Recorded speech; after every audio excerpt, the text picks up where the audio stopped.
In a world of fake news, this is news you can trust. Grilling up hamburgers of truth in a world of vegan deception.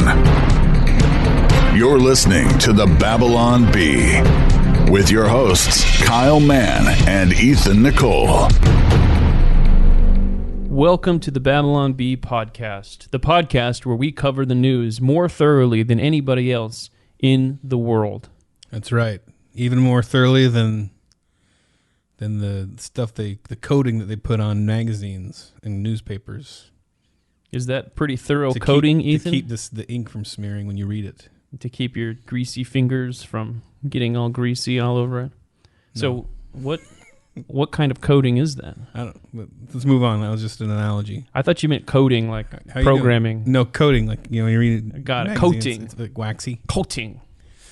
I don't know. It's already nobody reads magazines and newspapers. Yeah, that's true. It's gone. I was just trying to tag team off you. You were talking. Yeah, we're riffing. I'm riffing. Trying to riff. It's Monday morning. Yeah. I'm tired. We spent hours writing this bit about coding. We did not. No, we didn't. Ethan his brain. I mean, I think if I said that line to like 3 million people, yeah, you would be the only one who would go to magazine coding. What covers the news more than if you did thoroughly? If I just did a word association game with people and I said thoroughly, and you would be the only one to go, oh yeah, magazine. Were you already thinking about this? No. Is this something that's come into your came head? in, and when you're podcasting, you just have to jump on whatever comes in your head, and you just have not a talent of mine. Like possums or porcupines, and you just go with it. Right. Nice. Porcupines. Hugging your father. Oh. That's because it's like a porcupine. Yeah, the spiky. I saw the connection there. That's great. Yeah. Well, this is a podcast where we cover the news by reading Babylon Bee headlines. And it's not a satire podcast. People that if this is your first time listening, this is hanging out with the Babylon Bee writers because some weird people want to do that. I see that all the time. It's not a market you would think that there would be any demand for, but apparently there is. Yeah, so we understand when I see bad reviews, I'm like, oh, I totally get it. I understand what you're saying, but I'm always shocked at the good ones, and then we have so many good ones. So I'm just riding along on this. We're gonna ride this. We're gonna milk this puppy until people figure out that we don't know what we're doing. Have you ever milked a puppy? We're gonna milk this puppy. Is that what I said? Yeah. Wiener dog milk, anyone? You can milk anything with nipples, Greg. That's true. That's from something. It is. It is from a non-Christian film. It's weird that... Meet the Parents, I think. Why did we pick cows out of all animals? To be like, we'll drink all of their milk. Akumi is part...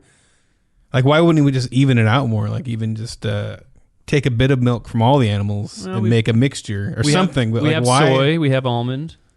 Yeah, and that's weird because almond doesn't have udders. There are no udders on an almond. Yeah. So I don't think that's actually milk. I think that's crushed almond. Yeah, we really outsourced the milk production to the cows. Yeah, it's really uneven. And then chickens have it bad because they're having to give up their eggs constantly. Yeah, there's a big trade deficit. That's why geese are such snobs. They walk around with their noses in the air because they think, oh, chickens have it horrible because they're garbage. They're race. It's racism. Chickens are a garbage race. They're not elite like us geese who nobody kills, and they should be killed. I'm glad that we're bringing up the big issues like goose racism. Goose racism. I do think that needs to be out there more. It's what's that word? Institutional. Yeah. The Babylon Bee podcast is bringing up the real issues that other people are afraid to touch. I wish we had a goose sound effect right here. Yeah. Just to throw that in there. Well, through the magic of technology, we can add it later. Or just do that. It's like an air horn. Goose fighting an air horn or something. Have I ever told you guys that I used to get picked on by the geese? Like, they act like school bullies when I would like... I've heard you rant about geese. I'd jog around this pond, and they would be gathered there like a bunch of bullies smoking cigarettes, like ready to take your lunch money, and I couldn't... And they wouldn't let you buy. And they'd put their arms out like they're like, come on, bro. Like, come at me, bro. Like, puff their chest out, One day I decided I wasn't going to take it. I kicked the goose in the face. I got up and I wasn't even planning. I got up in like a crane kick pose, and I just like, whoop out, and the goose's head flopped kind of like a noodle, or like an out of control fire hose, flopping around, and it just chased me like it was mad, like hissed at me, and it chased me around half the pond. Like it was just going for me, like biting at my legs.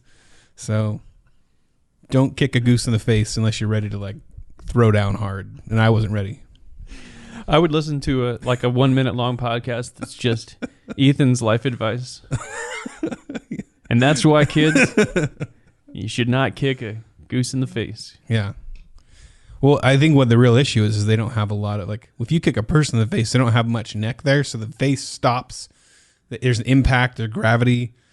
But if you kick a goose in the face, there's no impact because it just flops around. They don't feel anything. It just shakes up the rage in their brain, and then they come at you. So where should you kick a goose?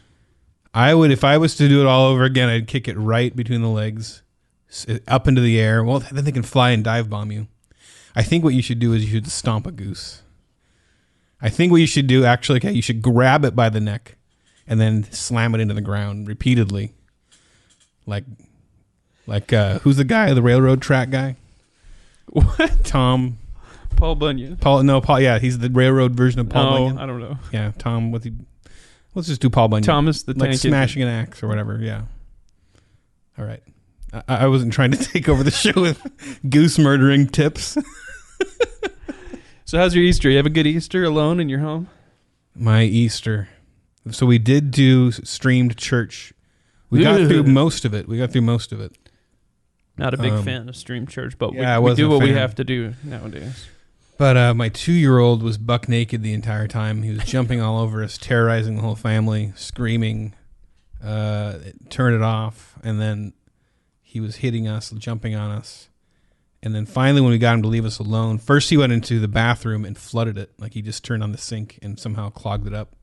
And my wife looked out in the hall and we saw water coming out into the hallway. So he had the entire floor had like an inch of water. And then he went outside and he came running in and he goes, egg. And he's like got these eggs in his hands because he had found the eggs that we were supposed to go looking for after the church service. So at that point we had to just like cut it off and like, sorry, pastor, like mute the pastor. It's kind of a nice feature, actually. Just you can mute the pastor. And I'm sitting there in my bathrobe, And I think we're all going to get real used to that. And then when we actually go back to church. Yeah. We're going to be like, oh, man, you can't just mute the pastor. Yeah. I got to wear clothes. Yeah, I got to wear clothes. The kid's got to put his diaper on. It's just But my favorite thing was that he had never experienced I think he didn't remember last year. So this is his first time really like comprehending what was happening, that there's eggs hidden everywhere and there's candy in them and money. And he talks cute because he's 2. So he just kept walking around going like, I'll take a moi egg. I get the moi egg. Like he was saying, I want to get more eggs. No. He's saying a moi egg. Yeah. He kept saying a moi egg. In our family, it was hilarious. That's great. We kept singing, that's a moi egg. Singing the song, that's a more. That's a moi egg. Yeah. Our 3, almost 4-year-old is getting into the Easter thing. He gets the egg thing. He understands what's happening. So yeah. But he loved it. He's really bad at finding eggs. Yeah, they're terrible. They walk right by him. Right there. Yeah. It's right there. Yeah, like I will point and my finger will be like 2 inches from it. And he just is looking all around my hand.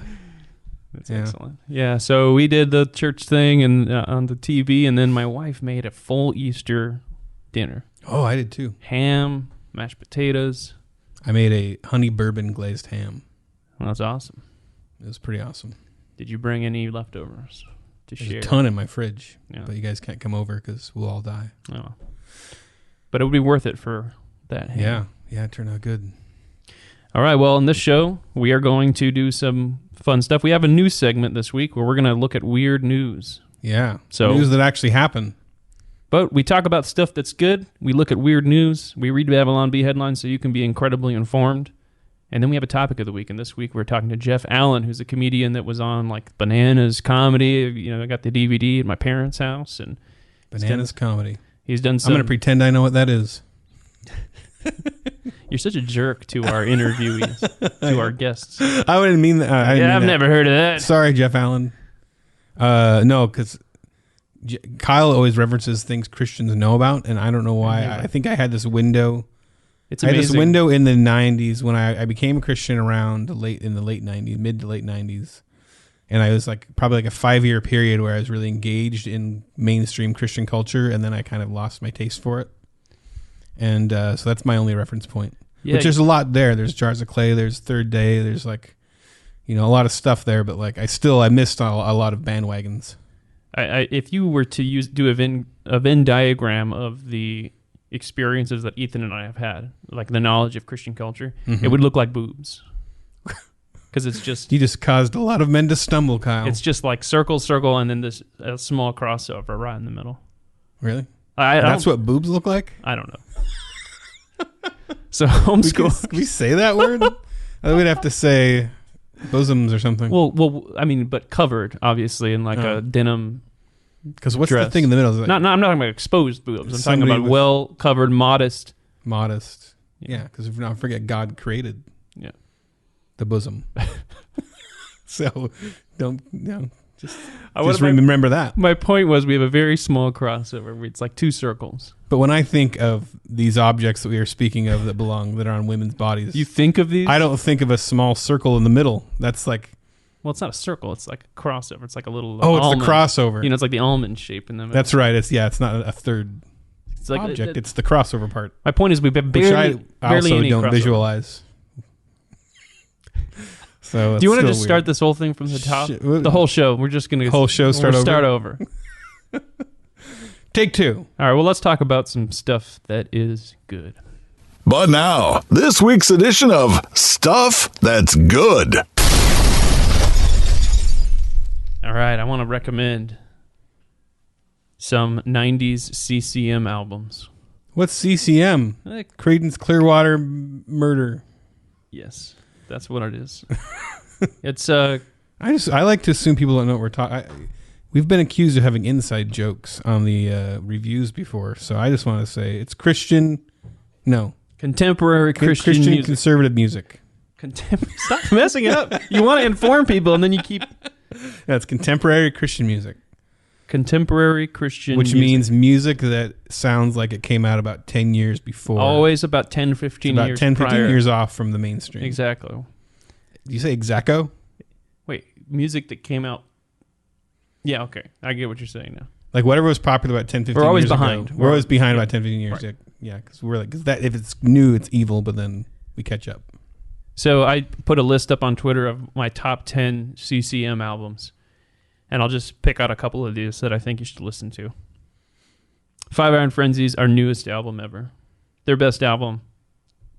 What was the big song on that one? They all blurred together in my... The one that went... Is that the one with a... They had one on like MTV, I think. That was Handbook for the Sellout. Okay, yeah. It's the one that sounds... It was ska, but it was kind of like they were adding a little bit of a rock sound to it. A little more driving. Oh yeah, that was their biggest. Like that was their main... That was the big album. Yeah. They had upbeats and beat downs. They had Quantity as Job 1. Mm-hmm. They had the live one. The End is Near. The End is Here. Yeah. And, That was probably my favorite album. Was that the one that had Every New Day at the end of it? Yeah. Yeah, that was the big one. Blue Comb, Oh Canada, Sucker Punch, Fistful of I used Sand. to lay in my bed and stare at the ceiling and listen to Every New Day and cry. Oh, it's so good, man. So good. My brother got a giant boombox for his birthday one year, and I think he got... our newest album ever, and I got MXPX's Life in General, rip off for Christmas or whatever, and then and we traded CDs because he realized he didn't like ska as much. I think it wasn't cool enough for him. Like this isn't cool, so we traded. He had MXPX Life in General, and then but it was weird because we lived in the same room, so it was like I'm trading you this, but we're just sitting there anyway, listening to it. But that's how I got our newest album ever. So anyway, that one. Supertones Strike Back, Supertones' best album. I was never a big fan of the ska with rock, with rap. I was a huge fan of theirs for a while. We had a song that ripped off that Supertones Strike Back song. Yeah. Almost like stanza for stanza. Yeah. The rapping at the beginning, and then we had the ska music. Yeah. A band that I was in, different one. Yeah. So I don't know. I'd never much loved how they added rap to everything. Like it was just the white guys rapping was a little weird, but it was a great album. Michael W. Smith's "I'll Lead You Home" album. I'm not familiar. Very early 90s. The only song I know is that "Girl, You Don't Have to Be Picture Perfect" song. You don't have to be picture perfect. Oh man, It was all secondhand. Anyway, I remember that because I had the cassette tape, and when I was a kid, I listened to it in my little Walkman. So Cool. That one is very 90s. Though. That one sounds 90s. Yeah. These other ones that sound 90s just because they're ska, but they don't sound dated. Like it sounds like good ska. So anyway. So if you want to trip back into yesteryear, those are a couple of albums you can. Obviously, DC Talks, Jesus Freak, but I don't. You missed the boat on all this stuff. Yeah, I don't need to recommend Jesus Freak because everybody knows about it. So anyway, go ahead. Well, as usual, I'm recommending something that is wholly unfit for Christian ears and eyes, but it's one of my favorite documentaries. So there's a movie called Troll 2. Have you heard of Troll 2? Yes, it's considered the worst bad movie, right? It's considered the worst movie ever made. It had like the lowest rating on Rotten Tomatoes. Troll 2 is a sequel to Troll 1, but there's no trolls in it. It's just this sincerely made attempt at a horror film with a bunch of, it turns out it's community, I think in Utah, a bunch of Mormons who had not acted in hardly anything. This guy from Italy comes in, very serious, dark rings under his eyes, like curly hair. It looks like Stromboli or whatever from Pinocchio. And he is convinced that he is the most amazing horror writer ever. He's written this script in broken English. And he is forcing these small-town Mormons to read every line as he has written it, even though it doesn't make any sense. And so it just is made for this hilarious, ridiculous movie. But Best Worst Movie is about how that movie, completely was fizzled out and died in the theaters, did horrible. It was a horrible movie. And then about 10, 15 years later, it suddenly resurged as this cult favorite bad movie. Was it because it was featured on Mystery Science or something, or was it just out of the blue? I think it was just the internet. I think it was the internet. The internet. I think there was a couple comedians that but it really was because once the age of the internet came around, these gems start getting dug up. And what I really love about the movie, because everybody gets kind of brought back together who worked on the movie. So the main guy that's in the movie is a dentist, but they're all these small town people, and it's this great juxtaposition of the people who don't take themselves seriously, who can laugh at themselves, and then the people like the director and the artists who take themselves all too seriously. Like still. Yeah, they still think it's a great work. They can't laugh at it. To me, that's the funnest part of the movie. And also I related to it because I related to the strange experience that I went through with Axe Cop, where like their lives just suddenly changed because of the internet. But it's just a fun, ridiculous movie. But even it does help to watch Troll 2 than to watch this. Both I would give warnings on. There's swearing. There is some weird nudity type stuff in Troll 2. It's more like it's not. It's more like more like a weird statue or something. Anyway, are there any Venn diagrams? Yeah, there's a weird shot of a strange side Venn diagram. That is our new covered in slime bleep word for. So yeah, it's not explicit, but well, we watched Troll 2 with our kids. I mean, our not the youngest, but because it's not scary at all. It's hilarious. There's anyway. I don't want to spend the whole show talking about this, but it's one of my favorites. So that sounds very interesting to me. I did finally watch Mystery Science Theater 3000, and I watched Manos: The Hands of Fate. It's a rough one, and it was rough. It was rough. Riff Tracks. It was Troll 2. It was Riff Tracks. Oh, okay. It was their live version of that, not Mystery Science. But yeah, that's awesome. All right, guys. Well, check out this stuff. That is good. All right. This has been Stuff That's Good. Every week, there are stories. These are some of them. Did you want to do weird news? Yeah, so why don't we just jump into it? Just for the fun of it, we'll throw some weird news. Do we have a weird news audio? We don't have an audio clip yet, but maybe we'll have one. Maybe we'll throw something in here. What's a weird thing? What's a weird like noise? Weird news. I can't believe it's not the Babylon Bee.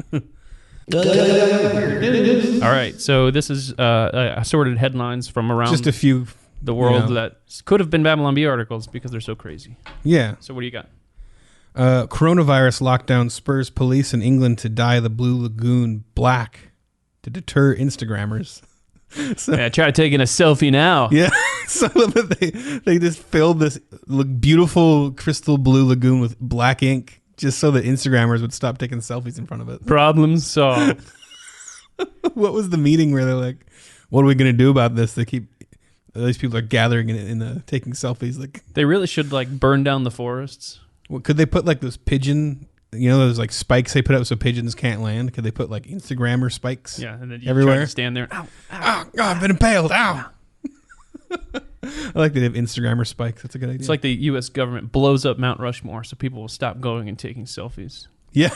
Just like, or they just paint it. Just absolutely destroy They paint something. giant mustaches on them or something. Own. Defaced. Yeah.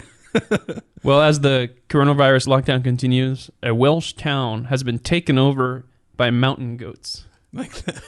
So everybody's locked inside, and mountain goats are just roaming the taking streets. over. They're sitting in the bus benches.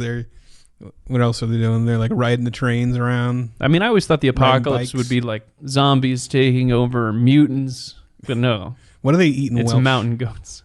What's Welsh? Welsh grape juice. Welsh. Yeah. I'm sure they eat. Do they have haggis? That's not That's Ireland. Scottish. Yeah. Scottish. But they're close. They're around there, right? Do you think there's any haggis crossover? Sure, they're in the general Vicinity where maybe something topples into there Same island, over the right? border. Yeah. I don't know. I like the idea of saying the word haggis. Oh yeah, haggis. And then you have like don't they have a haggis tossing competition or something where they throw that stomach of a sheep? Wow. Yeah, there's some weird competition they do. Yeah, so I imagine the town's just overrun with goats and people are sitting in their homes, and this is all they hear from outside in the streets.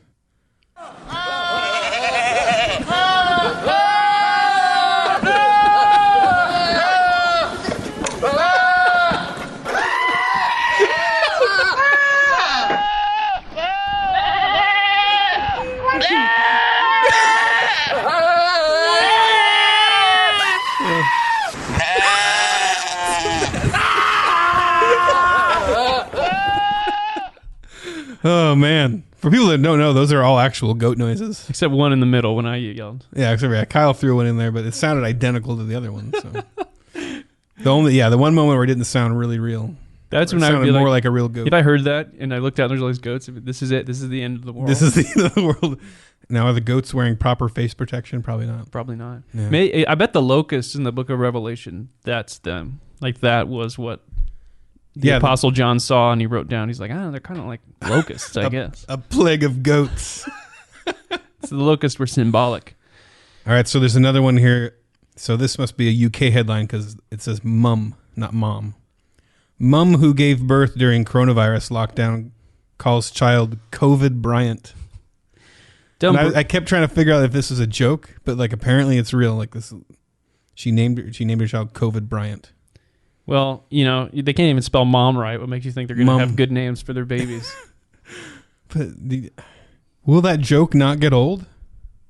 Like, that's like a dad joke. That's a dad joke that is then now with you for your whole life. You've burned onto your child. That's like making a joke like, oh, nice to meet you, hungry. Well, and then like tattooing that on their chest. And then especially like 40 years from now when Kobe Bryant is like one of those sports people that were popular 40 years ago, but the modern people don't think about him all the time. Like, what? COVID? What? Who? Yeah, like what will be like a famous sports guy that's been dead for a long time now. Yeah, or it'd be like one of those old guys from like 50s baseball. His name's like Spanky Robinson or something, and nobody knows him now. Oh, yeah, how about Brett Hull? No idea. Okay. But I don't know any. I know only the very most famous. Yeah. So like I only have room in my brain for maybe like 3 or 4 athletes. Yeah, Babe Ruth. Yeah, because he's a candy bar helps. Anything that's associated with food or candy, probably. They don't do that now. Like, there's no giant candy bar named the Michael Jordan or anything. That's weird. Never thought of that. Interesting. The more you know. The more you know. Anyway, that is your news. Are there any good names that people can name their children, in the midst of this corona? Corona. My corona. Think of all the Wuhan. Bat. Wuhan Willie. Yeah, it would have to be because they're combining a horrible virus with a recently deceased athlete. Yeah, that's true. So who's recently deceased? Boy, I can't do this on the spot. Yeah, I can't think of anybody who's like William Wallace. You could do Wuhan Wallace. Wuhan Wallace. Yeah. I don't know. You have to think. Yeah, I can't think of anybody who's died. Like Corona or something like. Yeah, Corey Haim. Corona Haim. I don't know. I got nothing. All right, now I'm going to go to the real story. Well, now I'm not going to be able to talk the rest of the program because my head is just going to be. Yeah, you're trying to think names. Of puns and Jeremy Camp. It's already a pun. It's a built-in pun. Yeah, man. that was last week. All right, let's go to the real stories from the Babylon Bee. Presidential hopeful and socialist Bernie Sanders had his entire campaign derailed after getting back the results from a routine medical exam. Overall, he had a clean bill of health, but he did test negative for president. So, oh man, it's disappointing. That's rough. You know, he's like, oh, good. All the hopes and dreams. Vitals are good. Had the Weight's momentum. not bad. Height, a little hunchback, but they're like, it's fine. Blood pressure's a little high. President negative. Oh, terrible. Dang. Yeah. So, It's sad. so Bernie is out. Yeah, he was hoping for like 1024th president material, That's when he got his DNA test back. and no, he's just completely negative. That's disappointing. Sad. So did he endorse Joe Biden now? He just endorsed him, right? Wow. I'm not. I don't keep up on the news very well. Yeah, Dan was I get talking my about it news when I from you came in. guys. I didn't realize it had happened already. Yeah, and they're Skyping live, doing like a live little Skype together. Joe Biden's trying to stay awake. Bernie's talking about seizing the means of production. And Yeah, wake up, Joe. It's so weird how with this, like everybody's Skyping now on like YouTube, all the famous people. yeah, it is weird to watch that. And they all act like they thought of it. It's like everyone else without money has been doing it for a long time. Because you can't travel. Like that's what all, everywhere. yeah. So, Well, anyway, it's a side ultimately, this is a very tragic thing, even if you didn't support Bernie Sanders, because one of the main sources of material for the Babylon Bee is going away from the limelight. Yeah, we're losing Very our Bernie sad. jokes. Unless he, I mean, what if he lives long enough to run for still- president again next? he's still a 4 years? senator, right? Yeah, and maybe he'll get made. So- I doubt he's going to get vice. That'd be weird. If he'll get what? Vice president. Oh, yeah. If Joe runs, Gotcha. because who's Joe? Joe's obviously going to pick a woman. He said he was going to pick a woman, Yeah. didn't he? So it's either going to be Elizabeth Warren or I don't know. Who do you think it's going to be? Tulsi. Yeah. They need somebody young and spry. They pick someone who complements the strengths and fills up the weaknesses of the main candidate. So Or if they know that Joe on the very day he's sworn in, he's going to retire. yeah, I know. It's gonna be So like, if they say Biden, Done. like he's attracting moderates, then they'll pick someone who attracts the far left yeah. because they're going to try to get that wing on board. Hmm. And if he's strong in the South, which I think he is, then they'll get someone who's strong in the North. That's kind of how they do it. So I don't know. I mean, Who knows? Warren's a possibility. She was on the progressive wing, Hmm. so that would be interesting. Anyway, so we would just want to take a trip down memory lane and just rattle off some of our favorite Bernie Sanders. Actually, just almost all of them. We can jump around if we want to, but we got a bunch of our old Bernie Sanders headlines. So in memoriam, Bernie Sanders campaign, 2018 to 2020. Rest in Right. peace, Bernie. Rest in peace. Bernie Sanders drops out of race to spend more time with his many, many houses. Now, didn't you say one of our headlines was like, oh, no, it was Joe Biden. We had some really big, because we jumped on announcing Bernie Yeah. testing negative. The one you read about Bernie testing negative Yeah. was huge. It was like the third top Bernie article It- shared, right? Yeah, it may even be the top now. It beat out like CNN and like some of these kind of other like actual news outlets. Yeah, actually, like of the articles shared about Bernie in the past week, shared about the dropout, it was number 1 or number 2 or number 3 or something like that. So one of our secrets behind the scenes here is we know these people are probably going to drop out, so we ahead of time have articles ready. And Kyle's always on the ball, like he jumps on it. So that thing went out as soon as Bernie announced. We had those up, and it was wild. It was crazy to see the numbers on that thing. I think for a lot of people, that's how they announced. That's how they found out and shared the news that Yeah. Bernie had dropped out. All these poor souls who get their news from the Babylon Bee. Actually, that was a subscriber headline, if I remember right. Oh, nice. Good job, subscriber. Who wrote that? I don't remember. I don't have Another it one in front of me. So another one, Bernie Sanders drops out as campaign goals of locking everyone up, destroying economy, already achieved. Nice. I was trying to Which find I the- like that because it's mocking right now what's happening and explaining the joke. I can't be explaining jokes. You got to stop that. I got to stop that. Okay, so of the articles shared about Bernie in the past year, The number 1 is from the New York Times. Bernie Sanders drops out of 2020 Democratic race. Okay. The number 2 is from the Babylon Bee. Oh, wow. Bernie tests negative for Right. president. Under the New York Times. I love the idea. I mean, they have like a skyscraper or something, don't they? The New York Times has like a whole building. I know. And we're just like meeting We're secretly three in an dudes. underground bunker. And Wow. three annoying white guys. Oh, man. Well, Dan's not that annoying, but it's because he shuts up. Yeah. He's quiet back there. But he's not even annoying when he doesn't shut up. Yeah, he's got a really smooth voice. He's actually the smart one. Real quick, the subscriber that contributed to that article, his name is Timoteo Velasco.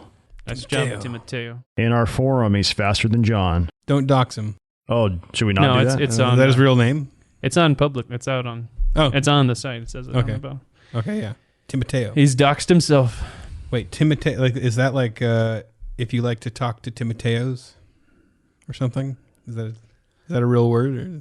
So our next one is Bernie vows to rebuild Berlin Wall. Did you say that already? No, I didn't. Bernie vows to rebuild Berlin Wall. I like this one. 80s movie night gets awkward as Bernie Sanders keeps rooting for all the villains. Have we covered that one before? I don't think so. I love that's a That's Frank Fleming one. But I like that one because you have to bring the knowledge Yeah. with you. My wife. That Russians were always. Yeah, they're always bad guys. I want to quickly read just an excerpt from that one. No, stop him. The capitalist is getting away, shouted Bernie Sanders during Rambo First Blood Part 2 when the titular character fled his Soviet captors. While an 80s theme movie night seemed like a fun idea, it had turned awkward after the invitation of presidential candidate Sanders, who started cheering on the villains in all the movies. What's wrong with these kids running around with guns fighting people who are just trying to bring them free healthcare? Sanders said during Red Dawn. The NRA must have gotten to them. So I read the whole thing. Excellent Bernie accents there. Thank you. Sanders seemed very confused by all the movies as each had characters with great economic views, but instead of those views being embraced as his have been by the nation's youth, the people with those views were shot at and sometimes blown up with explosive arrows. These are sick, sick movies, said Sanders, as all the other guests just tried to enjoy the films. It's a great, excellent. great. Nike releases Bernie Sanders' signature shoe that helps you survive under socialism. Did we cover that one? I can't remember we covered that one. That was a fun one, but I think a lot of people missed. Oh, I did pretty well, right? Yeah, that did great. Yeah, I did well. Because that one, it's what makes it. Oh, I think I put the wrong. Yeah, link. I can't click on the link. Oh, Daddy messed it up. What I said. Did you talking to my children? Did you just refer to yourself as daddy? Part of being a father is regularly referring to yourself in the third person as daddy, but it somehow just happened to me amongst adults. That was weird. Daddy messed it up. It totally changes the context. Like if I were at your house and you start talking to Calvin, you say, "Hey, daddy needs to work right now." It's fine. But then he walks out and you do it, and it changes the connotations it weird entirely. Instantly. Hey, daddy needs you to do that Photoshop, Ethan. Daddy needs to fix that link. So these have these Bernie Sanders. They're called the Bernie Sanders air marks, and they shrink with you as you wither away. They have extra padding for standing in bread lines for hours. They have a Venezuelan flag on them. Nice. There's an air pump to constantly pump up your wheelbarrow tire. Did I write that joke? I don't even get I think that. that might be mine. Because you're working in the, I get it. I always add extra jokes to your jokes. Aerodynamic to chase zoo animals for food. And they're completely edible. They can be made into soup. Laughing at our own jokes. Yeah, great stuff. It's the best. Bernie Sanders arrives in Hong Kong to lecture protesters on how good they have it under communism. Bernie Sanders praises China for eradicating poverty by killing all the poor people. That's a dark one. Goodness gracious. Good job, China. Bernie Sanders leaps into a wood chipper to reduce carbon footprint. You got in trouble on that one because you used a wood chipper that... Yeah, the company was upset that the company was Bernie Bros or something. Picture of their wood chipper. So we had to change our the chippers are not supposed to be leaped into. They're not for Bernie Sanders to jump into. No, they were like very concerned that we had a person jumping into their wood chipper. Yeah. It's bad for public image. So I had to Photoshop a different wood chipper. Bernie Sanders Acme Rock. This one did terribly, but I love it. The Photoshop must be because he's sitting there Read it. Bernie Sanders' Acme rocket explodes in his face in yet another failed attempt to catch a billionaire. Yeah, he's always Frank filming ones. Like he has Bernie Sanders like cat and mouse chasing. He's always trying billionaires. to get the billionaires. He's like Wile E. Coyote with the billionaires. But yeah, so I just have in the Photoshop. He's just sitting in the street looking disappointed, and he's like little tips of his hair like on fire, and he's all charred looking, and just like looking like looks like Bernie Sanders is blasting off again. Or he holds up with a sign that says "Mother." Yeah. Please end this cartoon. Disheveled and covered in $100 bills. Bernie Sanders claims he was attacked by a group of billionaires. That's another example of that. Although I did skip one, which you got to make sure you read. Bernie Sanders praises slave owners for free housing program. Oof. That was something else. Did he say something about free housing in somewhere? I forget. Yeah, it was in it was somewhere. I can't keep track. What was it? I don't know. Dan, what was Bernie Sanders praising for free housing? What was that? Cuba or something? He was going on about a free housing program. I think it was worse than that. What was North? I can't remember what it was. He did the literacy programs in Cuba. I remember that. Yeah, maybe that was it. I can't remember. Is that you can hear Dan keyboard his frantically. keyboard's frantically typing. Anyway. Dems combine into giant mech to annihilate Bernie Sanders. Yeah, and now he's joined. He's joined the mech against himself. I have met the enemy, and they are me. So I wonder and they are us. I wonder what part he is, because the H one got a leg and two arms, 2 legs, and a head already taken up. So he's like the codpiece. I was looking for a good word for that. He's the Venn diagram. I just wanted to say codpiece. Codpiece. I think it's your turn. I don't even know where we are. We're we're rattling them off. Oh yeah. Bernie Sanders banned from Fortnite for throwing all the other players into gulags. So dumb. That was really dumb. That one failed badly too. It did fail badly. Failed badly. The failing Babylon Bee. Bernie Sanders yells at kids to get off his many, many lawns.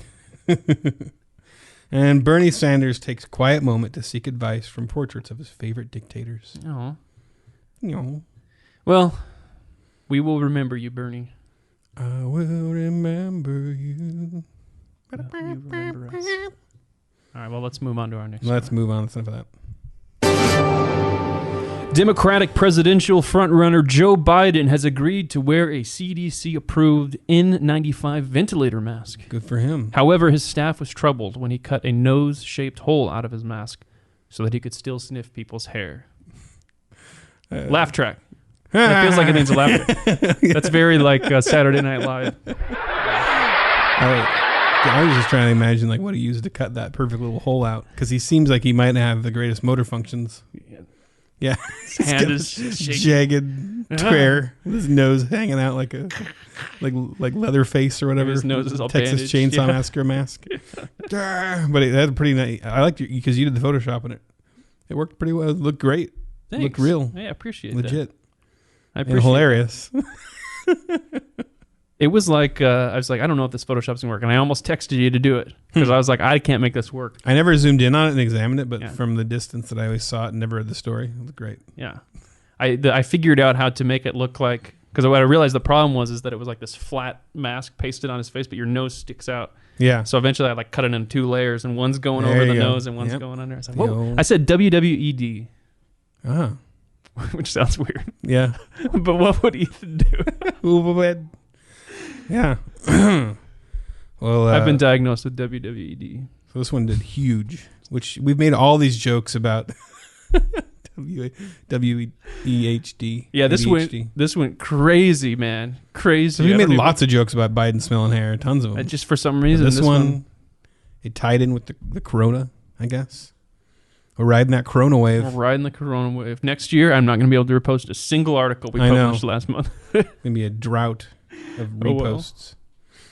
Remember the good old days of... We'll have to have a series of like remembering the coronavirus.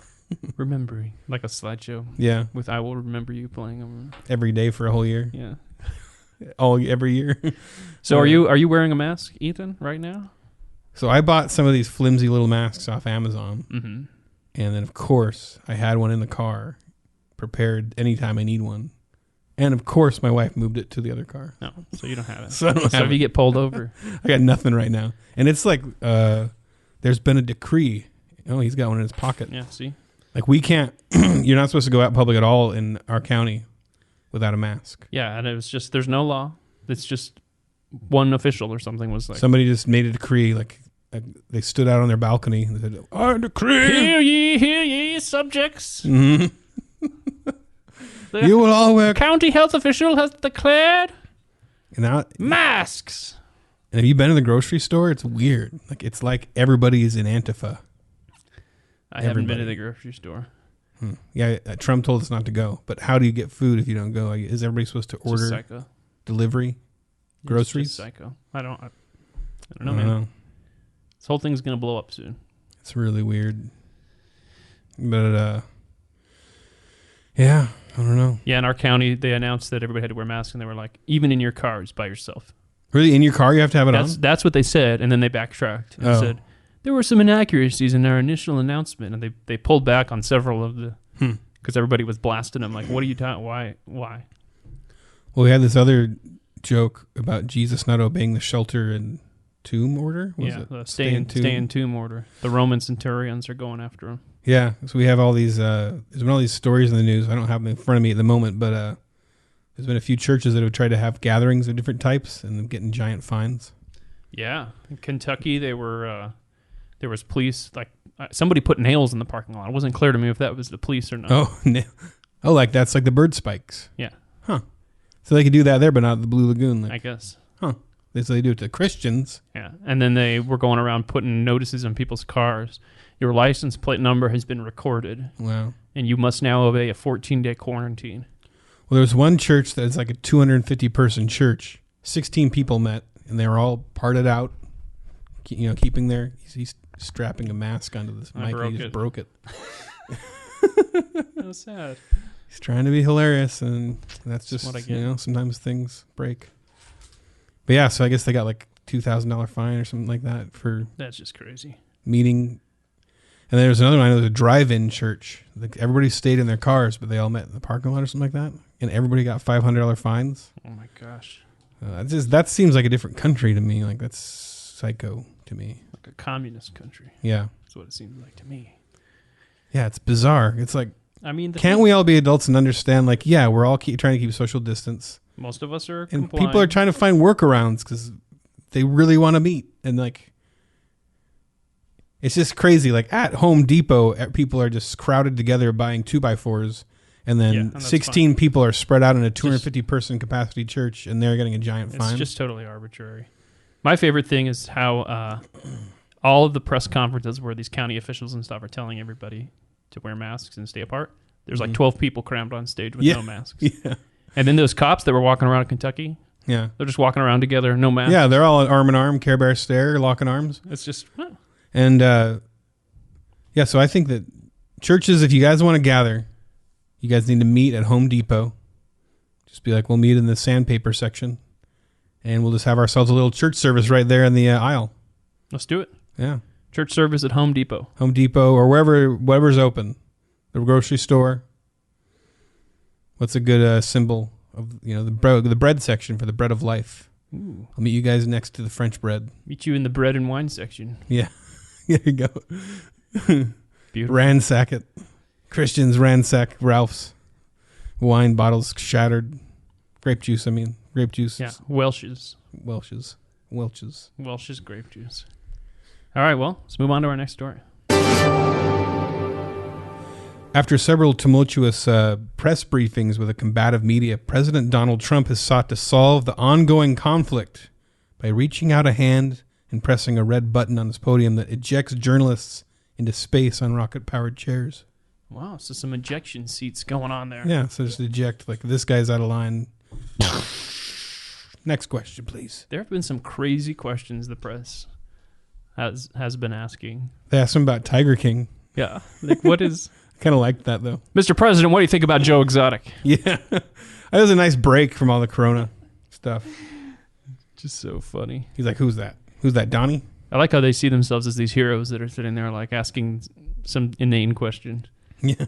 I mean, I'm all for the press holding politicians accountable. Yeah. I guess what bothers me is that they never do it with anybody who's a Democrat. Yeah, it's always like with Obama. What's it like being so awesome? The whole press was Chris Farley. Yeah. on Saturday Night Live doing those interviews. Hey, Obama, remember when you passed Obamacare? Remember that time you were like the first black president?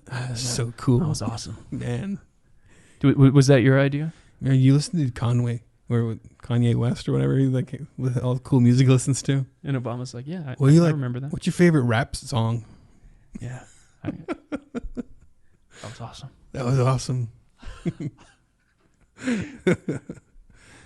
Yeah, and then they were getting all mad at the My Pillow guy because he retooled his factories to do the masks or whatever.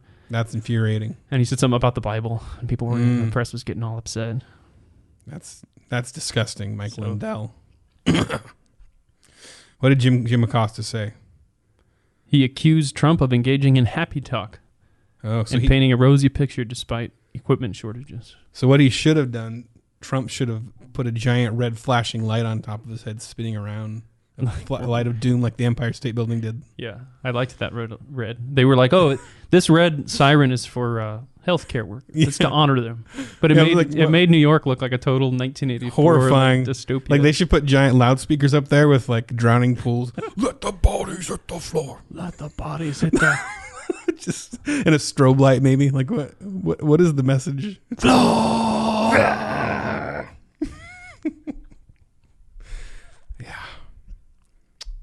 Well, I'm not going to do it.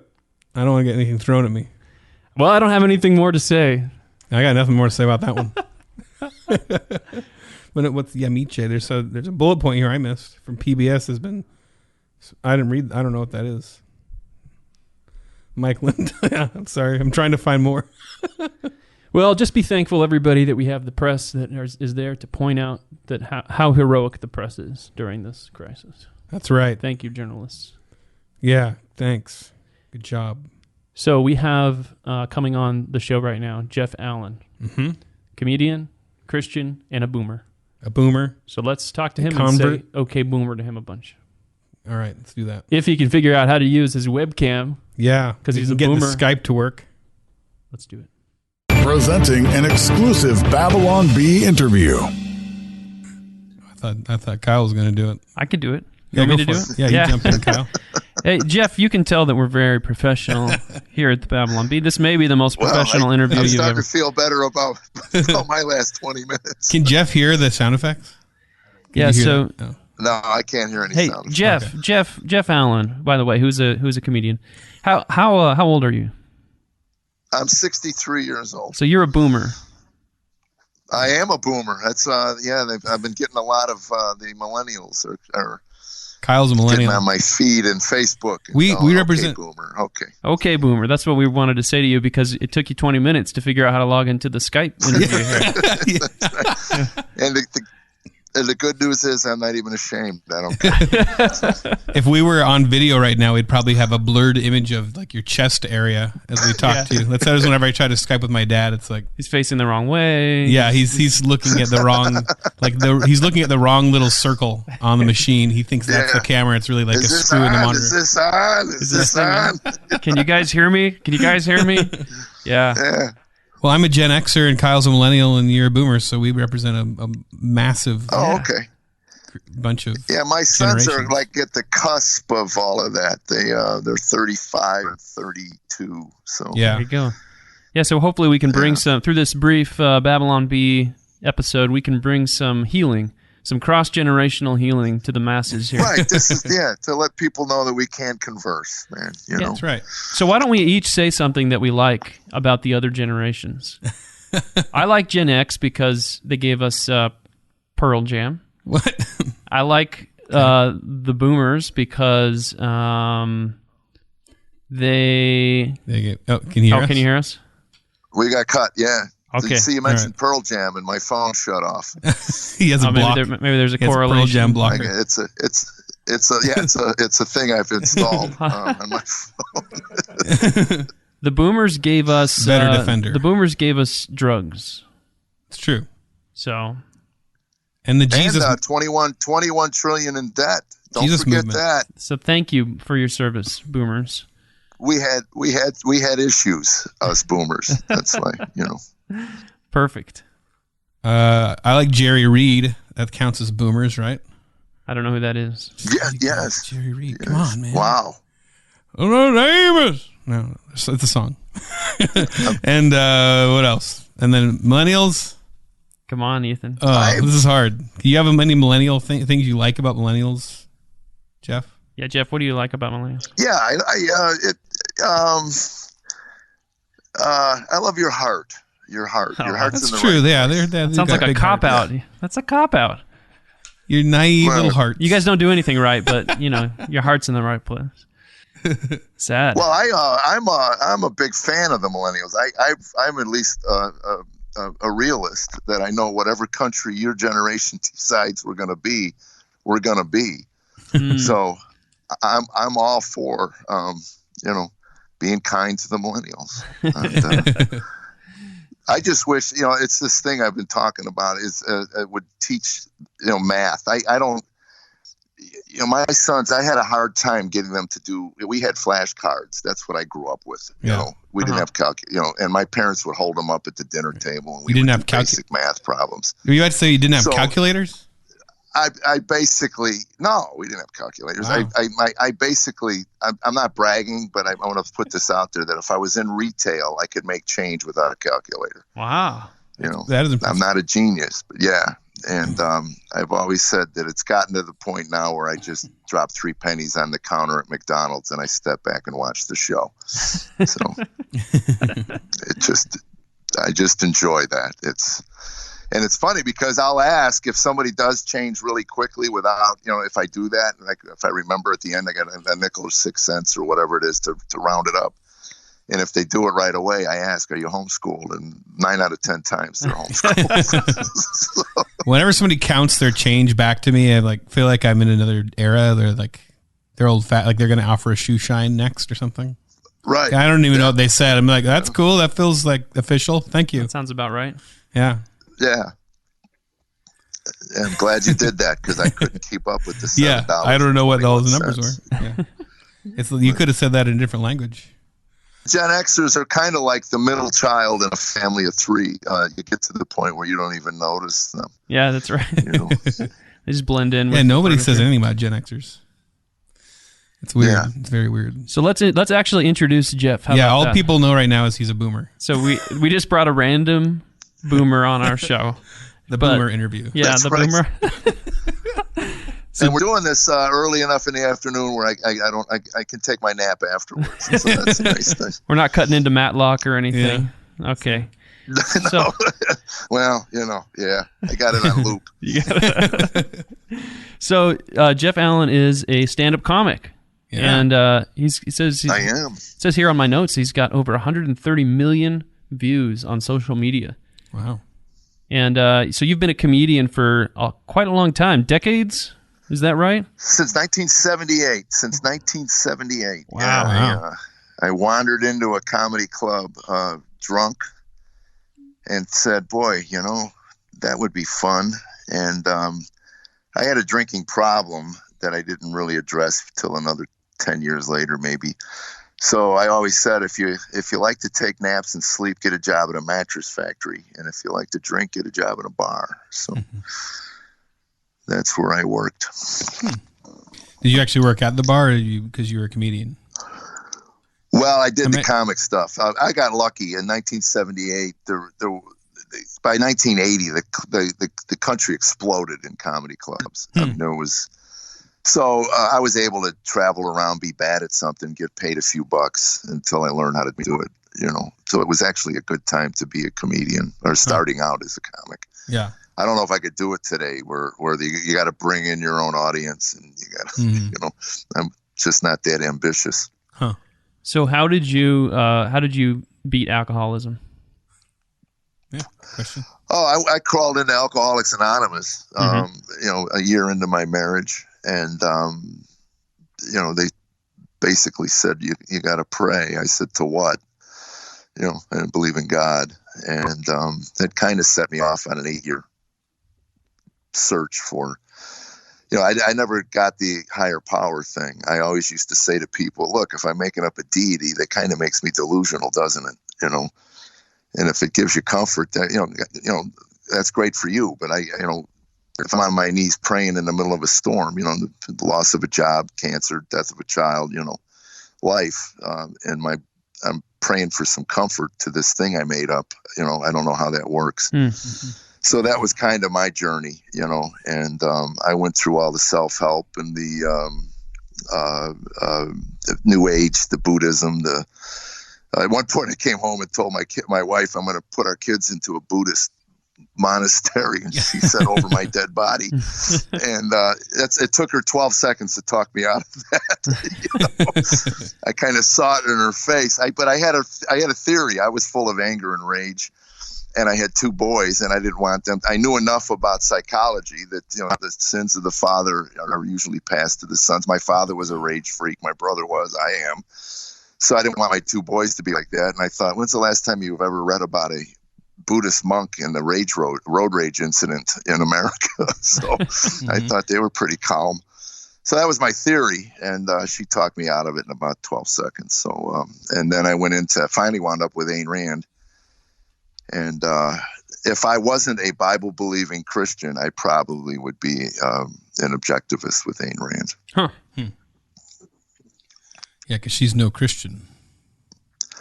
Not at all, right. But it's interesting. She had, it was her theory on altruism was basically it makes you feel good, so it's a selfish act, and I thought, well, you can't deny that. It does make you feel good.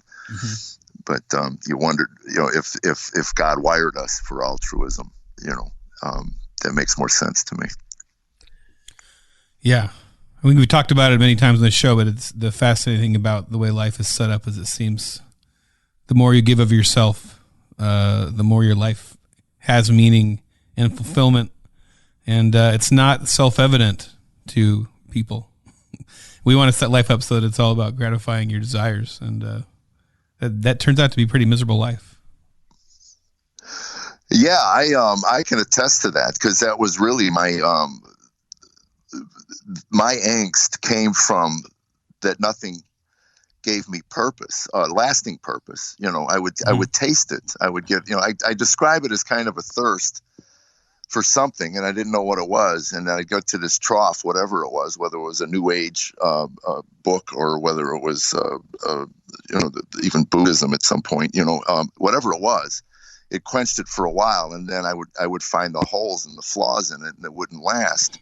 And my wife would look at me, and she would say, our marriage was falling apart at this point. And she would say, I get the impression you don't care. And I'd go, I don't. And she would go, I said, you're not crazy. I mean, I'm looking at my wife going, you're not insane. I don't care. And I want to know why. If you're in a relationship that's full of acrimony, at least you feel like there's something. But when you get to apathy, that's when it's just painful. Mm-hmm. And, I finally met a guy that put the Bible in the first Bible sermon I ever heard, 8 years into a 12-step program. I listened to a sermon from a pastor in Texas, and it was on Ecclesiastes. And when I heard meaningless, all is meaningless, my heart leapt. It was like, wow. Yeah, yes. And I soaked in the book of Ecclesiastes for like a month and a half. If I was king of the world, every high school freshman would have to study Ecclesiastes. And then every high school senior leaving would have to take a refresher course on Solomon's conclusions, because that summed up my 8 years, that one sermon. And that told me at a deep level that the Bible was true. There's things in this book that are true. And it was kind of my last look. I just flipped over that rock. I'd see it in hotel rooms. I'd look at it. I'd thumb through it and go, I don't understand what anybody gets out of this. At times I used to mock it, because someone said it's a living, breathing word of God. So I'd open it up and go, breathe, come on, breathe, and, but boy, that day, I remember it as vivid as ever, 20 some years ago, just sitting in my living room. My wife took the kids. She was leaving. She wasn't coming back. And, I just flipped open this tape. I've been collecting them for a while. Some guy signed me up for a church tape ministry. And anyway, it was it was an unbelievable transformation. And, I remember when I first read Ecclesiastes as a young Christian, I was blown away by the honesty of it. And it was one of my favorite, still is one of my favorite books of the Bible. But I actually had this. Well, that tells me something about you, because I remember when I shared it at a church the first time, I had Christians coming over to me going, I can't believe God used the book of Ecclesiastes for anything. Yeah, it has like a negative. And I go, what are you talking about, man? And he goes, it's such a cynical book. I go, well, you didn't know me like he knew me, because I'll tell you, I found it exhilarating and honest. Yeah, so honest. It doesn't paint any rosy picture, and I look around. Yeah. You know, well, I had a crazy experience with it. When I was actually a dishwasher, I had a guy that I worked with who I was convinced I needed to lead to Christ, but he had a friend who was the guy who was getting him to do drugs, getting him to go party, and kind of just pulling him away from like this whole life. And so I was praying for this guy constantly all the time. And one night, not him, but the friend calls me up and says, I want to accept Christ, and I don't know who else to talk to but you. And so I had been in Ecclesiastes, so he comes to my house and we just read the whole book of Ecclesiastes together. He accepted Christ right there. And wow. He went on to like become a way better Christian than me. Like he became like a pastor and stuff. That man he was just ready to change. That man's name was Jeff Allen. Yeah. And he's on the show today. No, I don't think so. I wouldn't be washing dishes. My God. But yeah, I don't know. Crazy, Ecclesiastes always takes me back to that crazy, like one of the few times I've gotten to actually be part of like bringing somebody to Christ. And it didn't feel like it was anything. It's just I happened to be the one that was there when he was ready, and he's thinking, Christians, who do I know? This dishwasher guy. So, it's just so funny. He's the guy I thought was the devil. Yeah. Right.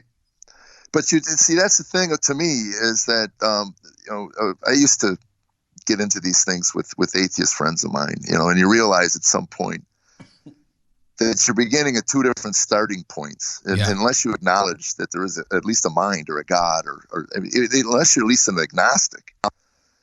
But if you dig your heels in as an atheist, then you just end up spitting words at each other because you're denying revelation. I mean, without the revelation, then there is no transformation. So, that guy was obviously got the revelation hit him, and and to me, the Ecclesiastes, I still visit it at least once a year as a reminder. And it's interesting listening to different pastors' takes on it. That's the beauty of the internet. You can go on and get liberal views on it, and then the fundamentalist views on it and all of that. But that and Job, just to give you an idea of where I was at, I found Job to be actually funny. Yeah, I love Job. As I was reading it, I did too. It's funny, there's been movies that may have not been overtly based on the book of Job, but they certainly parallel Job, and they're very funny movies, from as long as you don't have to live through the hell that Job had to live through. But Yeah, so let's talk a little bit about, just paint us a picture. You're a comic, and you come to Christ. So, we all know that Christians aren't funny. So I assume you had to immediately give up your act and just be serious all the time. Here's a funny story. I moved to Nashville. I'm probably a believer for a year, and I get hooked up with one of those convention things. What do they call them? Anyway, where a bunch of bands get together and buyers buy them. Anyway, they wanted some comics. So I go to Estes Park for this thing, and somebody sees me, and I come back to Nashville, and they invite me. I get a call that says, "Look, I got a group of people who want you to perform for them. It could be a nightmare, or it's 12 people."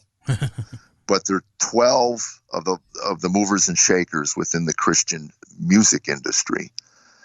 It was like head of the Doves and the board of directors at a couple labels and things like that. Anyway, he said it's around was Carmen there? Around a board of directors table. So 12 people in an office in front of a thing. And anyway, I said, sure, I don't care, man. I used to work comedy clubs for 4 people. If you wanted to get paid, you had to go up. So 12, man, that's a huge group. So anyway, the guy introduces me. This is what I wanted to tell you. Okay. He says, I saw this guy at Estes Park. He's a Christian who's actually funny. And so I called my manager the next day, who's Jewish, and I said, here's what we're up against. Christians don't think I'm funny just because I'm a Christian. Mm-hmm. And this was the head of the Gospel Music Association or something. I don't know. So you're right. It's a perception that even believers have of other believers that you can't be. And I was in Tropicana in Vegas at 9/11 when that happened, and that's when I really came back. And I told my manager, I said, I got to find another place to work. I'm done with the clubs. I can't be gone 5-6 days a week. Mm-hmm. My wife was freaking out. My kids were. So anyway, I go to my Jewish manager. I said, you think churches will hire me? He goes, you're asking me. So we were the blind leading the blind into the church. Again, I was 40 years old when Christ captured my heart. So I had no context of church at all and what I was headed into. I didn't realize that there are churches in the North that don't acknowledge the Bible's authority. I didn't go into other churches. Again, it was just, all brand new to me. And I just wanted to do my stand-up show. And that's what I did. And we kind of changed the way church did comedy. There were a couple of people 20 some years ago that were doing club stand-up, but nothing like I was bringing in my club act into the church. And at the end, I would just share my conversion story. That's what I offered in the form of ministry. Mm-hmm. It was I felt if they were digging into the tithes and offerings of their congregation, they should get something back in the form of ministry. And it certainly wasn't in the stand-up act. I opened the show with, if you learn anything from me tonight, you completely misunderstood it. Yeah, it's not the kind of show it is. So have you mostly played a little soft? Have you mostly done churches? Soft. It was interesting. Sorry, on the Skype delay here, I think. Have you mostly done churches, or do you still do some clubs now, or what's your schedule I'm like? back in the clubs full time almost now with these viral videos. I looked out one night and realized that I was 40. 41, 42 years old. And I just looked at the audience and they didn't get any older. I was the only one that got older. Mm-hmm. People who go to clubs are still 25 to 35 years old, and I wasn't drawing people in. So it wasn't my audience. And that's when I just decided that, you get on your knees and you go, look, if this is what you want me to do, then we need to find another place to do it because I'm burnt out. I really was burnt out in the clubs. And anyway, the doors opened up in the churches. I hooked up with the singer Bill Gaither, and his stamp of approval opened up the pulpits and some conservative churches anyway, because of just the fact that he put me on his stage. When your resume is 20 years of nightclubs and casinos, pastors are a little hesitant to give you 45 minutes or an hour in front of their people, So anyway, it was a process. The first year, I think I did 1 or 2 churches, and then I did a bunch more, and then I started doing outreach. Somebody told me about outreach, and my testimony was at least hitting people, the older people that weren't maybe necessarily too keen on church. With the alcoholism and the drug addictions and things like that, but I'm kind of, I was at the Irvine Improv last summer, and we almost sold it out. It was about 30 people shy of being a sellout, and it's a different time now for me. This Dry Bar changed my life. It really did. And again, being a baby boomer, 7 or 8 years ago when I got on social media, I was doing it myself. I didn't care. Who watches this stuff? Who pays attention to this? And I finally realized, I was talking to somebody. My sister-in-law used to do big ad campaigns for Procter & Gamble and big companies like that. And I said, why don't you go through my social media and my stuff and tell me what's right and wrong with it? And 2 days later, I get a 9-page PowerPoint from her. And she says, they spelled your name right. And I said, and she goes, no, that's what's good about your stuff. She goes, everything is done on the internet now. And I said, really? So anyway, I found a 28-year-old kid out of Texas that's, to put it in perspective, prior to hiring this kid, a big video for me on my Facebook was maybe 1,000 views. Yeah. And within 4 days, we had one over 600,000. And then within a week and a half, we had our first million. And then within a month, we had a couple million. That's just on my stuff. And then the Dry Bar. Before Dry Bar? 30s and wow. That was before Dry Bar. I knew I had booked Dry Bar in October and was taping it in January. And I had heard from friends of mine that it could be very good. So I wanted a team in place. I wanted a publicist in place, and I wanted a social media guy in place prior, so that if something happened, And Dry Bar called. They said when I taped, it would be 6 months. And a month later, not even a month, they called us and said, we're going to release this as soon as we can. It's really good.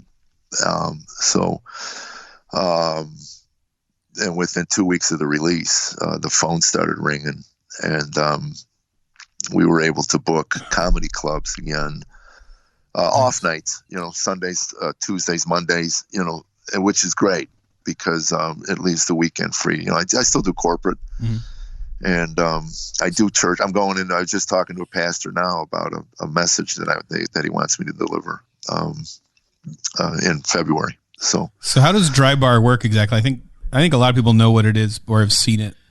Some people might not have, but I'm kind of fascinated by it. It kind of came out of nowhere. My understanding is that they actually have it. They incentivize clean comedy because all the comics that go on there aren't clean comics, but I believe they post their clean comedy. Yeah, well, their pay structure is, first of all, their audience. They're Mormon guys, right? They're these Mormon guys, I think. Well, they are. Yeah, they're. It's out of Provo, Utah. Mm-hmm. But they said to me on the phone, "Look, we're not going to tell you what to do or what not to do, but our audience will edit you. They have an app that you can edit, and they base the pay structure. It's like 55-45. If they don't edit you, it's 45-55. If they edit you, so you lose 10% of your revenue." Just by using language. So you ask yourself, and I don't worry about it. I don't. As a matter of fact, I got edited. I didn't realize, it's a strict editing thing. I mean, like I did a thing about my granddaughter's, she bashed into a wall and started crying in her nose, and that yo-yo, that snot thing they get that goes up and down. Yeah. I don't know if that's an evolutionary design thing, but they know when it's time to suck it back up. So anyway, I got edited because it's a body function or body fluid or something. You got edited because of evolution. So it's a strict thing, but I've always felt that, I have to look in the mirror at night. I mean, even when I go into a church, I know if your lips are moving and words are coming out, you're going to offend somebody. Mm-hmm.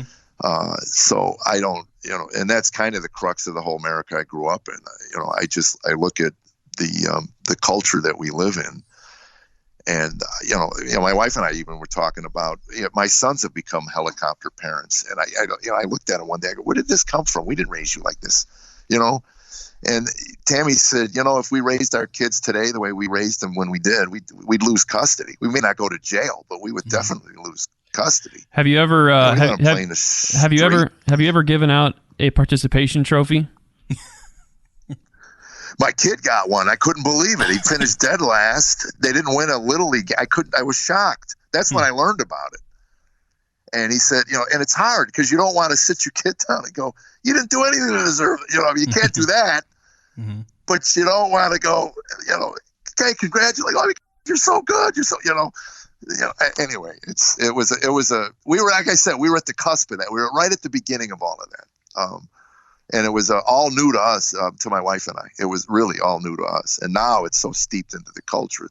To me, it's a joke. Mm-hmm. It's an absolute joke. So I don't, Well, as a millennial, Kyle, I can see Kyle across the table as you keep talking about like how the previous generation, he's just twitching. He wants to say, "Okay, boomer." He's just trying so hard not to. Okay, boomer. Just I don't care, man. I get it. And again, I tell people, my show is not an indictment on one generation or another. It's not. I'm just kidding. It's just I'm just some observations. That's all. Just some differences. So, yeah, maybe totally. we can learn Let's from talk each about other. because you're on a tour right now called The America That I Grew Up In. The America I Grew Up In. I grew up in. Yes. Right. So this is the topic. The America you grew up in is not the America now. I'm old anyway. Yeah. No, it's not. You know. And I even talked about ethnic humor. I remember, I grew up south side of Chicago, and when we started comedy, everybody talked about everybody. Every group talked about every group, and we understood what malice was. I mean, that's really, to me, where what's the intent? If there's a malicious intent, then who's going to laugh at it? Nobody laughed at it. Mm-hmm. But just making an observation about the way certain cultures live, and there was certainly defined cultural differences that were funny, And totally. Now I realized about the mid '80s that things were changing. I used to do a lot of stuff. Obviously, I drank and I did drugs, so I used to do a lot of stuff about drinking and doing drugs. And then the laughs just weren't there by the late to mid about late '88, '89, somewhere around there. The laughs weren't the same anymore. Mm-hmm. And which is fine. You move on. And it was also the same with I used to do generic, like everybody did, the differences between men and women. Mm-hmm. And that all of a sudden started getting ire. The women would stand up and go, talk about men, So I started talking about my wife. And I remember one night some woman stood up in the middle of my show and said, why don't you talk about men the way I said, I'm not talking about women. I'm talking about woman, the one I married. I said, if you're going to take that away from me, man, I'm not going to have anything. So shut up. Amazing these people just stand up at your show and talk to you. That's crazy. Oh, yeah. That was the beauty of comedy clubs. You never, my standard line was, please tell me whatever I'm doing that gave you the impression that I cared what you think. Because I'll stop doing it. I will. I'll stop doing it. Do you have like prepared lines for hecklers? Like comebacks ready to go? I don't get heckled anymore. Yeah. In churches, you don't get as much. People who hire me, heckling. That's the beauty of the internet as well. People who hire me do their research and they know it's usually a good fit. And the last time I was in Vegas, somebody kind of started in on me and I stopped and I said, look, man, you're going to have to give me a few minutes to get my chops back. Why don't you sit there and sip a cocktail? And when I really get my sea legs back, I've been working churches. They just don't yell things out, and the guy's jaw dropped. He just got slack jawed looking at me because, I didn't have any snappy comebacks for him. I just kind of talked to him. So that's kind of where I'm at now anyway. I just asked him, what's your name? Bob, that's great. Where you from? Blah, blah, blah. And after about a minute and a half, you just kind of go, I'm going to work alone now. Mm-hmm. This team thing you and I are doing isn't working out too well. Well, but it doesn't, it's not part of my life much anymore. Well, how can we, people want to check out your comedy? Where can we send them? Well, JeffAllenComedy.com and then a Dry Bar Comedy / Jeff Allen, I guess. They have all they have clips and YouTube. Everything that I'm putting out is from, I have hair. I don't have any hair anymore. I'm reading the feed on the Facebook from people. They go, he's not that young. He's old. He's got gray hair. So. There's but JeffAllenComedy.com. Since there's and Instagram. Since there's about 4 billion ways to spell Allen, we'll clarify that it's Allen. Yes. Yes. Yeah. So check him out. And also, we have one final question for you. Have you ever met Carmen? Ever met Carmen? Yeah. Yeah. Who's that? Oh, sad. Well, this was a pass-fail interview, and you have failed. Yeah. Carmen. I don't know who he is. Carmen was a Christian rapper from the 90s, and we always kind of gauge our guests on how well they know Christian culture by whether or not they know Carmen. Yeah. So we're still trying to find somebody who knows him. Yeah. I was trying to find somebody who knows him personally. Yeah, I'm not steeped into this. Yeah, I think he got converted too late. Yeah. Again, that's what we always find. That's what we always find when people convert to Christ later. Yeah, they don't hear about Carmen. So you missed the Carmen train. You miss out on the blessings of Christian rap in the 90s. I have a feeling he's on the internet, and after I hang up, I'm gonna be steeped in Carmen. So check him out. I don't like being stumped. I don't like being stumped, guys. You're welcome. You made me feel uncomfortable. Where's the millennial at? My feelings are uncomfortable right now. Hey, facts don't care about your feelings, friend. That's right. Everybody, go check out Jeff Allen. His stuff is very funny. He just gave you the addresses and stuff. Yeah. He's got YouTube, Facebook, and his website. You can check him out. We're also going to play a brief clip from him after he goes here. So, all right, check him out. Thanks a lot for coming on, Jeff. Very cool. Thank you guys for having me, man. Again, big fans of you guys. I had the pleasure of growing up in America before the lawyers took it over and ruined it on us. In my day, if a kid fell off the monkey bars and chipped a bone in his arm, that was tragic, but it was funny to the rest of us. Certainly wasn't reasons to take the monkey bars off the playground. We all did dumb things. That's how you learn not to do dumb things. C.S. Lewis said suffering was God's megaphone. That's right. You do dumb things, it hurts, and then you learn not to do it. But we're the most painted verses. I'll give you an example. When I was 12, someone told me get a ball jar, canning jar. Find some dry ice, put it in the jar, put the lid on it. So I said, what's going to happen? They said, it's going to blow up. And I said, cool. Where do I get dry ice at? And they said, the ice cream man. So one day I heard the ice cream man coming down my street. I run out with one of my mother's canning jars, and I asked, you got any dry ice? He said, what you going to do with it? I said, I'm going to put it in this jar, I'm going to put the lid on it, and it's going to explode. Ice cream man says, oh, here's your dry ice.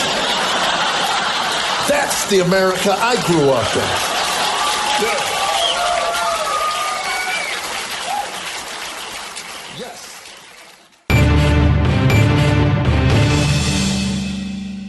Well, that was an excellent conversation with Jeff Allen. That was a lot of fun. Thank you, Jeff. Thanks, Mr. Allen. Thank you, Mr. Allen, comedian, MD. Boomer. And so we are doing love mail, hate mail, something now. Right? Yeah. Is this love mail? What is it? It's kind of just I found this. It's it's neutral not hate, mail. It's neutral mail. It's really a review on the iTunes review. But it is a 5-star review, so it is love mail because it says. But the headline is what caught my eye. Okay, so we'll call this neutral mail. We just need to have a generic mailbag. Well, we may need a new section for this. Yeah, just mailbag. Or we should call it car mail because this person's talking about Carmen. No. Denied. Or something. Okay, like so this person addicted says... to email. But, yeah, so go ahead. 5 stars. I have met Carmen. Mm-hmm. This podcast is a lot of fun to listen to. It's a nice break from some of the more serious ones that I'm subscribed to. It's a little backhanded compliment. We are very serious. I do have a story about when I met Carmen. Whoa. All right. So I want to just do a call out right now. If this is you, if you're listening right now, DM Rice 251. Yeah. If you're listening, email us podcast@babylonb.com. You can actually, if you want to tell the story, because what I would like to do is I know there's got to be other people out here who listen who have met Carmen or been to a Carmen concert and just have little Carmen stories. Please start sending them to us at podcast@babylonb.com because I would like to do a story where we compile. And soon we'll set up a voicemail where you can actually leave your story. Well, I think what you can do right now, because we have the technology, right? You just on your phone, record an audio file. And send it. And send it to us. Well, I don't think you... If you can't attach it, just send like a Dropbox link or something if you have that. If you have a story, tell us in audio. If you want to type it, that's fine too. Send us... Audio will definitely be... stories. If you really want to make sure you get on, audio files that are shorter will probably be prioritized. If you leave like a 20-minute audio file, it's not getting on. But if you do like a 1 or 2 minute one, there's a better chance we'll listen to it. Everybody can hear your beautiful voice. As long as you don't breathe in a whole bunch really deeply like I do. Yeah. Yeah. So yeah, I want to know. I want to know your story, your Carmen story, and I would like to do an episode, a special, where we piece it all together and create a picture of the real Carmen. Paint a masterpiece. Through all of these different angles. Yeah. A mosaic, if you will. Yeah, a mosaic, a Carmen mosaic. All right. It's going to be an exciting episode someday. Well, sounds amazing. Let's do it. All right. Well, this is the end of the Babylon Bee podcast for people who don't have any money. That's right. For those of you who are subscribed, we're going to continue into our subscriber portion. Yes. Thanks a lot, listeners. We'll talk to you next week. Have an excellent week, everybody. The rest of this podcast is in our super exclusive premium subscriber lounge. If you're not a Babylon Bee subscriber, go to babylonbee.com/plans for full-length ad-free podcasts, access to our headline forum, 20% off the items in the Babylon Bee store, a gift, and more. Please drop us a review on iTunes and share the podcast with a friend. Feedback and love mail go to podcast@babylonbee.com. Follow Ethan at AxeCop and Kyle at _Kyle_Man on Twitter.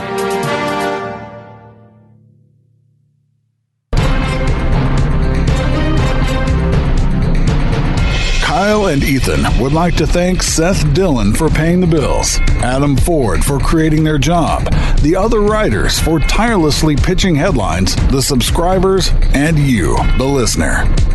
Until next time, this is Dave D'Andrea, the voice of the Babylon Bee, reminding you to go forth and recklessly buy into everything you just heard without forming your own opinion.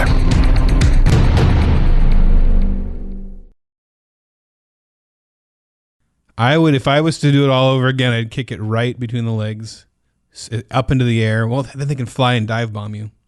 I think what you should do is you should stomp a goose.